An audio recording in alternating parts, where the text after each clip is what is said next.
नमस्कार जय जगन्नाथ आम चैनल को आपण मानकु बहुत बहुत स्वागत। सांग माने आम उपरे जेतेबेले महादेवंकर कृपा थाए सेतेबेले से आमको अनेक गुड़िए संकेत प्रदान करिथांती।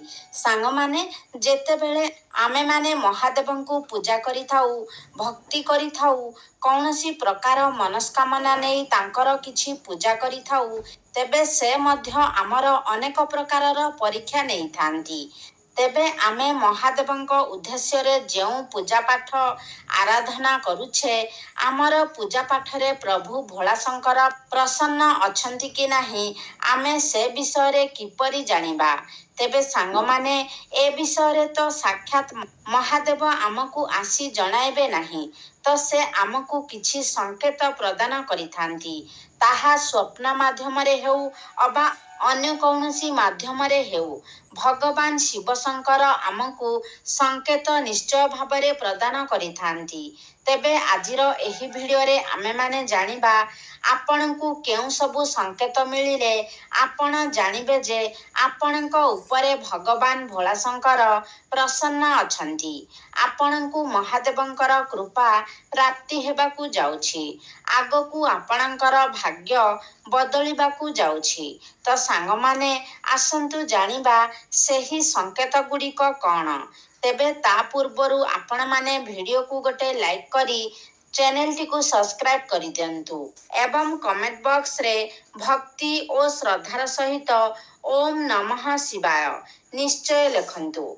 तो सांग माने जदि आपणक पूजा रे आराधना रे भक्ति रे भगवान भोला शंकर प्रसन्न हुअंती तेबे से स्वप्न माध्यम रे आपणकु निश्चित भावरे एही सबु संकेत गुड़िक प्रदान करिथांती। तेबे सांग माने जदि आपण स्वप्न रे कौनसी भी देवादेवी को देखंती तेबे आपण माने जानि नेबे जे आपणकर समस्या सबु दूर हेबाकु जाउछि। आर्थिक समस्या हेउ पारिवारिक समस्या हेउ स्वास्थ्यगत समस्या हेउ किंबा अन्य जे कौनसी समस्या हेउ सब प्रकारर समस्यार अंत हेबाकु जाउछि। एहा व्यतीत जदि आपण स्वप्न रे भगवान भोला शंकरंक सह जड़ित कौनसी भी जिनिसर स्वप्न देखंती जेमिति कि वृषभ डंबरु त्रिशूल बेलपत्र चंद्र एमिति कौनसी भी वस्तु जहा महादेवंक सहित जड़ित अटे जदि सेही सबु वस्तु को आपण स्वप्न रे देखंती तेबे एहा आपणकु संकेत देइथाए जे खूब शीघ्र आपणकर भाग्य उदय हेबाकु जाउछि जीवनर समस्त समस्यार अंत हेबाकु जाउछि। सांग माने जेतेबेले आम जीवनरु दुख सरी आमर भल समय आसिबाकु थाए सेतेबेले ईश्वर आमको किछि संकेत प्रदान करिथांती। सेही भली जेतेबेले आम जीवन रे किछि खराब समय आसिबाकु थाए तो ता पूर्वरु मध्य आपणकु ईश्वर किछि संकेत प्रदान करिथांती। सांग माने जदि आपण स्वप्न रे शिवलिंग देखंती तो एहा शुभ होइथाए मात्र जदि आपण विशेष करी सोमवार दिन स्वप्न रे शिवलिंग देखंती तो एहा अत्यंत शुभ होइथाए। सांग माने जदि आपण कला शिवलिंग बदल रे धला रंगर शिवलिंग स्वप्न रे देखुछंती तो एहा आहुरी अधिक शुभ होइथाए। धला रंगटी होइथाए शांतिर प्रतीक। तेबे एही सबु जदि आपण स्वप्न रे देखंती तेबे आपणकर आर्थिक समस्या दूर हेबा सहित आर्थिक उन्नति हेबा सहित आपणकर आध्यात्मिक उन्नति मध्य होइथाए। तो आपण माने जदि महादेवंकर पूजा आराधना करूछंती एवं एही भली किछि स्वप्न देखुछंती तो आपण माने निश्चित होई जानतु जे आपणकर पूजा एवं आराधना रे भगवान भोला शंकर प्रसन्न अछंती एवं आपण महादेवंकु जहा भी अर्पण करूछंती ताहाकु से स्वीकार करूछंती। तो सांग माने सबुठारु गुरुत्वपूर्ण कथा हेउछि जदि आपण पूजा करिबा समय रे जेतेबेले आपण भगवान शिवंक उद्देश्य रे कौनसी पूजा पाठ करूछंती एवं एही स्वप्न देखुछंती तो आपण ଏହା ଭାବି ଖୁସି ହୋଇଯାଆନ୍ତୁ ନାହିଁ ଯେ ଭଗବାନ ଶିବଶଙ୍କର ମୋତେ ଦର୍ଶନ ଦେଲେ, ଏବେ ମୋର ସମସ୍ତ ମନସ୍କାମନା ପୂର୍ଣ୍ଣ ହୋଇଯିବ, ଏବେ ମୋର ଆଉ କୌଣସି କାର୍ଯ୍ୟ କିମ୍ବା ପୂଜାପାଠ କରିବାର ଆବଶ୍ୟକତା ନାହିଁ। ସେଭଳି ଭୁଲ ଆପଣ କେବେ ବି କରିବେ ନାହିଁ। ଆପଣଙ୍କୁ ଯଦି ଏହିଭଳି ସଂକେତ ମିଳୁଛି ତ ଆପଣ ଆହୁରି ଅଧିକ ପୂଜାପାଠରେ ମନୋନିବେଶ କରନ୍ତୁ। ଭଗବାନଙ୍କୁ ପ୍ରସନ୍ନ କରିବା ପାଇଁ ଆହୁରି ଅଧିକ ଚେଷ୍ଟା କରନ୍ତୁ। ତ ସାଙ୍ଗମାନେ, ଆପଣ ଯଦି ସ୍ୱପ୍ନରେ ଭସ୍ମ ଦେଖୁଛନ୍ତି, ଏହା ଅତ୍ୟନ୍ତ ଶୁଭ ସଂକେତ ହୋଇଥାଏ। କାରଣ ଏହି ଭସ୍ମଟି ଭଗବାନ ଭୋଳାଶଙ୍କରଙ୍କର ଅତ୍ୟନ୍ତ ପ୍ରିୟ ହୋଇଥାଏ। ସେ ସର୍ବଦା ନିଜର ଦେହରେ ଭସ୍ମ ବୋଳି ହୋଇଥାନ୍ତି। ତ ଆପଣ ଯଦି ସ୍ୱପ୍ନରେ ଭସ୍ମ ଦେଖନ୍ତି ତ ଏହାର ଅର୍ଥ ଆପଣଙ୍କର ଚତୁର୍ଦିଗରୁ ଉନ୍ନତି ହେବାକୁ ଯାଉଛି। ପ୍ରତ୍ୟେକ କ୍ଷେତ୍ରରେ ଆପଣଙ୍କୁ ସଫଳତା ମିଳିବାକୁ ଯାଉଛି।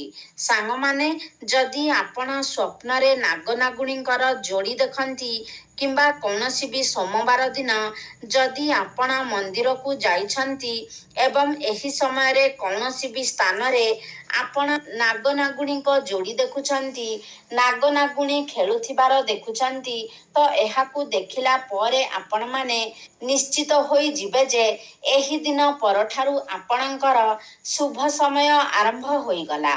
ଆପଣ ଯେକୌଣସି କ୍ଷେତ୍ରରେ ବି ଥାନ୍ତୁ ନା କାହିଁକି, ପ୍ରତ୍ୟେକ କ୍ଷେତ୍ରରେ ଆପଣ ଉନ୍ନତି ହାସଲ କରିବେ, ସଫଳତା ହାସଲ କରିବେ, ବିଜୟ ପ୍ରାପ୍ତି କରିବେ। ଏମିତିକି ଯଦି ଆପଣଙ୍କ ଉପରେ ଋଣ କରଜର ଭାର ଥିଲା ତ ସେଥିରୁ ମଧ୍ୟ ଆପଣ ମୁକ୍ତି ପାଇପାରିବେ। ତେବେ ସାଙ୍ଗମାନେ, ଆପଣଙ୍କୁ ମୁଁ ଏକ ଉପାୟ କହୁଛି। ଯଦି ଆପଣ କେଉଁଠାରେ ନାଗନାଗୁଣୀଙ୍କର ଯୋଡ଼ି ଦେଖୁଛନ୍ତି, ନାଗନାଗୁଣୀ ଖେଳୁଥିବାର ଦେଖୁଛନ୍ତି, ତ ଆପଣଙ୍କ ପାଖରେ ଯଦି ନୂଆ ବସ୍ତ୍ର ଥାଏ, ସେହି ନୂଆ ବସ୍ତ୍ରକୁ ନେଇ ସେହି ପାଖରେ ରଖିଦିଅନ୍ତୁ ଏବଂ ସେମାନେ ଯଦି ଆସି ସେହି ବସ୍ତ୍ର ଉପରେ ଖେଳନ୍ତି, ସେହି ବସ୍ତ୍ରଟି ଆପଣଙ୍କ ପାଇଁ ଏକ ଭାଗ୍ୟଶାଳୀ ବସ୍ତ୍ର ହୋଇଯାଇଥାଏ। ଅର୍ଥାତ୍ ଆପଣ ଯେଉଁ ସ୍ଥାନକୁ ବି ଯାଉଛନ୍ତି, କୌଣସି ବି ବଡ଼ କାର୍ଯ୍ୟରେ ଯାଉଛନ୍ତି, ତ ସେହି ବସ୍ତ୍ରକୁ ଯଦି ଆପଣ ଧାରଣ କରିକି ଯାଆନ୍ତି କିମ୍ବା ସାଥିରେ ନେଇକି ଯାଆନ୍ତି, ତ ଆପଣଙ୍କୁ ସେହି କାର୍ଯ୍ୟରେ ସଫଳତା ମିଳିବା ସୁନିଶ୍ଚିତ ହୋଇଥାଏ। ଯଦି ଆପଣ ସ୍ୱପ୍ନରେ ନାଗନାଗୁଣୀ ଦେଖନ୍ତି ତ ଏହାର ଅର୍ଥ ଆପଣଙ୍କର ବୈବାହିକ ଜୀବନରେ ଯଦି କିଛି ସମସ୍ୟା ଥିଲା, ତେବେ ସେ ସବୁ ସମସ୍ୟା ସମାଧାନ ହୋଇଯିବ। ଆପଣଙ୍କର ସମ୍ପର୍କ ସୁମଧୁର ହେବ। ଯଦି ଆପଣ ସ୍ୱପ୍ନରେ ବେଙ୍ଗକୁ କଥା କହୁଥିବାର ଦେଖନ୍ତି ଏବଂ ପାଣିରେ ଆପଣ ମାଛମାନଙ୍କୁ ଖେଳୁଥିବାର ଦେଖନ୍ତି, ତ ଏହା ମଧ୍ୟ ଆପଣଙ୍କ ପାଇଁ ଅତ୍ୟନ୍ତ ଶୁଭ ସଂକେତ ହୋଇଥାଏ। ଯଦି ଆପଣ ସ୍ୱପ୍ନରେ ମହାଦେବଙ୍କୁ ତାଣ୍ଡବ କରୁଥିବାର ଦେଖନ୍ତି କିମ୍ବା ତାଙ୍କର ନଟରାଜ ସ୍ୱରୂପକୁ ଦେଖନ୍ତି, ତେବେ ମଧ୍ୟ ଆପଣଙ୍କୁ ଶୁଭ ସଂକେତ ପ୍ରାପ୍ତି ହୋଇଥାଏ।